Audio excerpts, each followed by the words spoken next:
Au nom du Père et du Fils et du Saint-Esprit. Amen. Seigneur, nous invoquons la présence de ton Esprit Saint sur tous ceux qui écoutent cette parole que nous allons proclamer, sur nous-mêmes, afin que la proclamation de cette parole transforme notre vie et nous donne d'aimer Jésus et d'augmenter notre foi, afin de croire tous dans sa présence. Ô Seigneur, envoie ton Esprit, tout sera créé et tu renouvelleras la face de la terre. Bien-aimés dans le Christ, nous sommes aujourd'hui mercredi 9 août. Et la parole de Dieu qui nous est proposée est extraite de l'évangile de Matthieu, chapitre 15, versets 21 à 28. En ce temps-là, Jésus se retira dans la région de Tyr et de Sidon. Et voici qu'une Cananéenne venue de ce territoire disant en criant: « Prends pitié de moi, Seigneur, fils de David. Ma fille est tourmentée par un démon. » Mais il ne lui répondit pas un mot. Les disciples s'approchèrent pour lui demander: « Renvoie-la, car elle nous poursuit de ses cris. » Jésus répondit: « Je n'ai été envoyé qu'aux brebis perdues de la maison d'Israël. » Mais elle vint se prosterner devant lui en disant: « Seigneur, viens à mon secours. » Il répondit: « Il n'est pas bien de prendre le pain des enfants et de le jeter aux petits chiens. » Elle reprit: « Oui, Seigneur, mais justement, les petits chiens mangent les miettes qui tombent de la table de leur maître. » Jésus répondit: « Femme, grande est ta foi, que tout se passe pour toi comme tu le veux. » Et à l'heure même, sa fille fut guérie. Acclamons la parole de Dieu. Louange à toi, Seigneur Jésus. Femme, grande est ta foi. Je prie Dieu qu'en ce jour, le Christ aussi puisse dire la même chose pour ta foi. Pour dire: homme, femme, jeune fille, jeune garçon, grande est ta foi.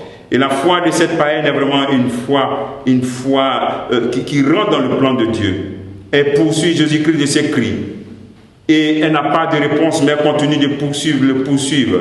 Donc c'est l'image de ceux qui doivent comprendre que la vie chrétienne, c'est une communion parfaite avec le Christ. Il n'y a pas de séparation, quels que soient les problèmes que nous avons.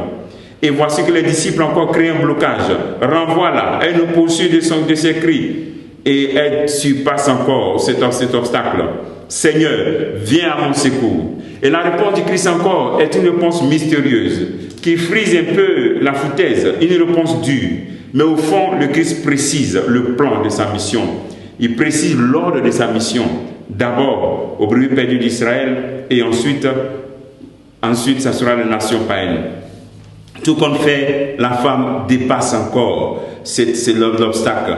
Elle va au-delà de la dureté de cette parole, qui n'est rien d'autre que l'expression de la mission du Christ, la priorité de sa pédagogie, cette réponse très mystérieuse.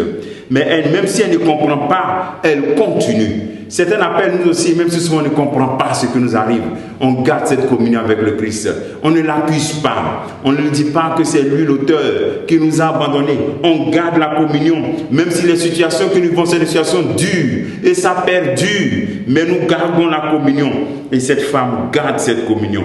Et voici que même dans cette réponse dure, elle rentre dans ce plan. Elle accepte le plan de Dieu et s'intègre dans ce plan. Et elle exploite ce plan en sa faveur en disant que voici, moi, je veux seulement les miettes. Voilà, elle rentre dans ce plan. Et nous, souvent, quand le plan de Dieu, on ne le comprend pas, on s'énerve, on est en colère, on change d'église, on pense que Dieu nous a abandonnés. Mais elle nous montre comment notre foi doit être orientée. Une foi qui entre dans le plan de Dieu, une foi qui s'intègre, une foi qui marche avec, une foi qui ne recule jamais.